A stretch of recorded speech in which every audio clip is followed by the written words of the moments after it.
श्रीमंत राजे भोसलेंची तलवार परत भारतात आणली आहे। भोसलेंनी मराठा साम्राज्याचा विस्तार ओडिसा बंगालपर्यंत केला होता। मुख्यमंत्री देवेंद्र फडणवीस यांनी ही माहिती दिली आहे। अतिवृष्टीमुळे सोलापुरात शेतपिकांचं प्रचंड नुकसान झालंय। खासदार प्रणिती शिंदे यांनी शेती पिकांची पाहणी केली आहे। सरसकट पंचनाम्याच्या सूचना प्रणिती शिंदे यांनी प्रशासनाला दिल्या आहेत। आमदार रोहित पवार यांनी सामाजिक न्याय मंत्री संजय शिरसाट यांच्यावर 5,000 कोटींच्या भ्रष्टाचाराचा आरोप केलाय। संजय शिरसाटांनी 5,000 कोटी रुपयांची 15 एकर जमीन नवी मुंबईतील बिवलकर कुटुंबाला दिली। 2024 साली सिडकोचे अध्यक्ष जमीन देण्याच्या आदेशावर सही केल्याचा आरोप केलाय।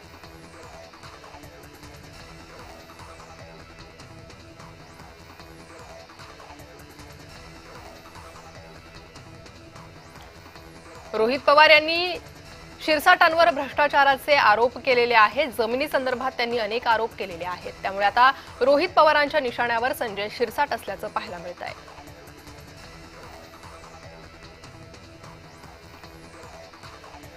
आमदार गोपीचंद पडळकरांनी रोहित पवारांवरून शरद पवारांवरही टीका केली आहे। रोहित पवार आजोबांवर गेले असून त्यांनी गेली 50 वर्ष सोनं म्हणून पितळ विकलंय, तर रोहित पवार औरंगजेबाच्या वृत्तीचा आहे अशी टीका पडळकरांनी केली आहे। बेस्ट पतसंस्थेच्या निवडणुकीसाठी आज मतदान होतंय। या निवडणुकीत 18 वर्षांनंतर ठाकरे बंधू एकत्र येणार आहेत। ठाकरे बंधूंचं उत्कर्ष पॅनल तर भाजपच्या श्रमिक पॅनलमध्ये लढत होते। दोन्ही ठाकरे बंधूंचे बेस्ट युनियन एकत्र आल्यानं निवडणूक चर्चेत आहे। आज बेस्ट पतसंस्थेची निवडणूक पार पडते। बेस्ट पतसंस्थेच्या निवडणुकीत आर्थिक गैरव्यवहार झाल्याचा आरोप मनसे मुंबई अध्यक्ष संदीप देशपांडेंनी केला आहे। निवडणूक आयोगानं पत्रकार परिषद घेऊन जी उत्तरं दिली त्यामध्ये निवडणूक आयोग स्वतः तोंडावर पडलाय अशी टीका काँग्रेस प्रदेशाध्यक्ष हर्षवर्धन सपकाळांनी केली आहे। निवडणूक आयोगानं भाजपची स्क्रिप्ट वाचली, निवडणूक आयोग कुणाच्या इशाऱ्यावर चालतं हे स्पष्ट झाल्याचंही सपकाळांनी म्हटलंय।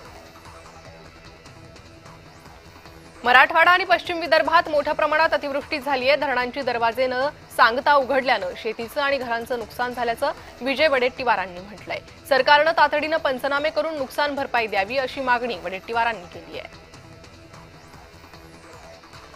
सततच्या पावसामुळे अमरावतीत शेतीचं मोठं नुकसान झालंय। शेती पिकांचे नुकसानीचे पंचनामे करण्याचे आदेश दिले। शेतकऱ्यांनी नुकसान भरपाई मिळणार असं चंद्रशेखर बावनकुळेंनी म्हटलंय। त्र्यंबकेश्वरमध्ये भाविकांना झालेल्या मारहाण प्रकरणानंतर आमदार हिरामण खोसकर संतप्त झाले। भाविकांना मारहाण करणं चुकीचं आहे। भाविक दर्शनासाठी लांबून येतात, तासनतास वाट बघतात असं खोसकरांनी म्हटलंय। त्र्यंबकेश्वर प्रश्नाबाबत मुख्यमंत्री आणि दोन्ही उपमुख्यमंत्र्यांना भेटणार असंही त्यांनी म्हटलं। निवडणुकीनंतर ज्या अधिकाऱ्याकडे आपण तक्रार केली तोच अधिकारी विजयी भाजप उमेदवाराचा ओएसडी बनल्याचा खळबळजनक आरोप इम्तियाज जलील यांनी केलाय। याशिवाय वक्फ बोर्डाचा कारभार भ्रष्टाचारानं बरबटल्याचंही त्यांनी म्हटलंय। नाशिकच्या पालकमंत्री पदावरून मंत्री गिरीश महाजन यांनी धुळ्यात केलेल्या दाव्यानंतर मंत्री दादा भुसेंनी यावर मिश्किलपणे हसून उत्तर दिलं। पालकमंत्री पदासंदर्भात मुख्यमंत्री उपमुख्यमंत्री जो निर्णय घेतील तो सर्वांना मान्य असेल असं ते म्हणाले। डीपीडीसी मधून स्मशान शेडसाठी देखील निधी मिळत नाही असा आरोप खासदार अमर काळेंनी केलाय। पालकमंत्री पंकज भोयर विकासाकरता निधी देत नसल्याचं अमर काळेंनी म्हटलंय।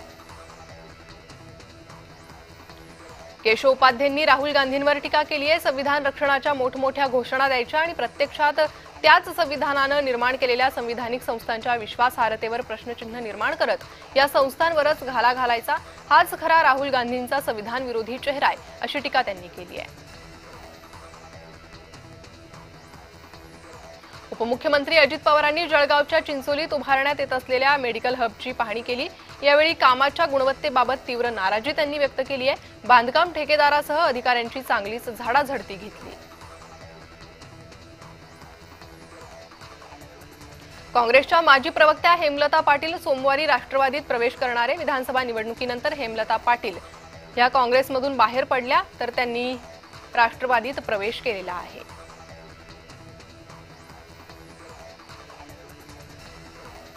गोंदियाच्या एका कार्यक्रमात राष्ट्रवादीचे नेते खासदार प्रफुल्ल पटेल यांनी महायुतीबाबत सूचक वक्तव्य केले। पालिका निवडणुकीत काही ठिकाणी महायुती होईल तर काही ठिकाणी महायुतीत मैत्रीपूर्ण लढत होईल असं सूचक विधान केलंय।